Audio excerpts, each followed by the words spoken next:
Assalamualaikum warahmatullahi wabarakatuh. Bismillah walhamdulillah wal khairu wasyarru bi masyiatillah. Summa salatu wassalamu ala Rasulillah nabiyina wa maulana Muhammad ibn Abdullah wa ala alihi washabi wa man tabi'ahu huda ila yaumil qiyamah. Para pemirsa catatan demokrasi di mana Anda berada. Setelah kita mengikuti perdebatan panjang, ternyata ini adalah suatu hal yang amat menggelitik dan menusuk perasaan kita. Ada 3 hal. Tadi sudah disampaikan Ustadz Felix. Yang pertama adalah masalah inti dasar tentang minuman keras. Innamal khamru wal maisiru wal adlamu rijsum min amali syaitan. Fajtanibu. Dalam Islam, Allah Subhanahu wa taala menyatakan ada beberapa hal yang harus dihindari. Di antaranya nomor 1 al-khamr. Minuman yang memabukkan. Undang-undang tentang minuman keras di Indonesia, kalau saya berlihat, ini masih sifatnya seperti karet. Inilah dampaknya. Yang kedua, tentang masalah pelecehan dan penistaan agama. Siapapun dan agama manapun, baik kita umat Islam, apalagi saudara kita orang-orang Katolik, orang-orang umat Kristiani, merasa terpukul dan merasa tersinggung, bahkan merasa terhina. Ketika orang ini sudah membuat satu kreatif yang kebablasan, terstruktur atau tidak terstruktur, orang ini tetap adalah suatu hal menyatakan perbuatan yang di luar akal sehat yang tidak terukur.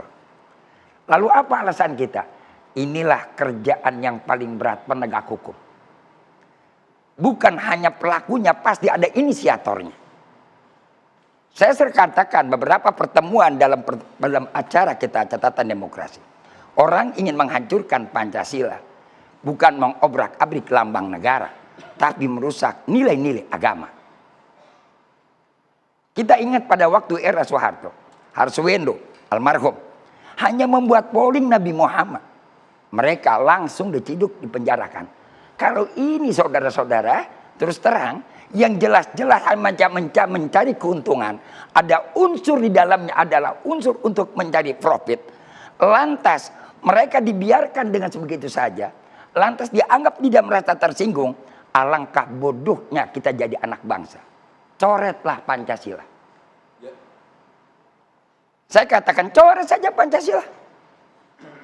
Siapapun manusianya, apakah kebijakan publik, ketika agama sudah tersinggung, agama terpukul, lebih cari keuntungan ataukah moralitas kita bicara.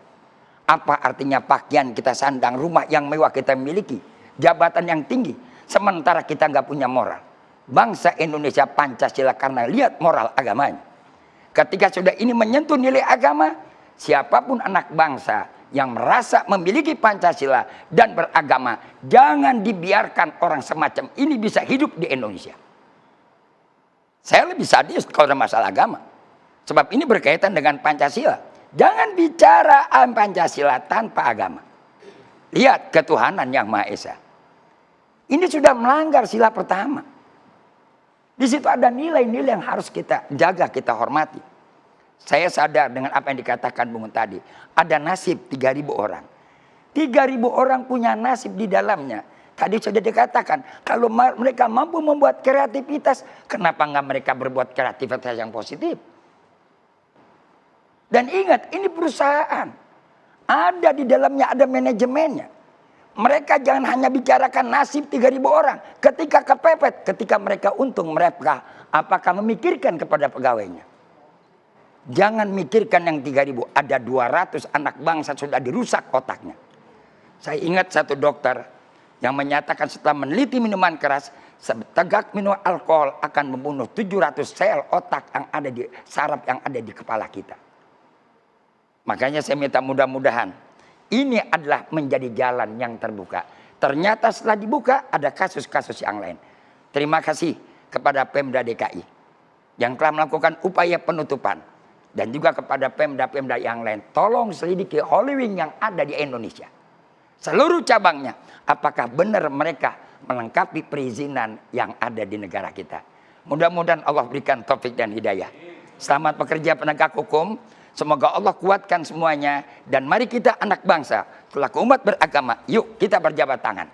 Untuk apa? Menjaga keutuhan negeri kita, menjaga Pancasila. Usikum wa nafsi bitaqwallah faqad fazal muttaqun. Assalamualaikum warahmatullahi wabarakatuh. Waalaikumsalam warahmatullahi wabarakatuh.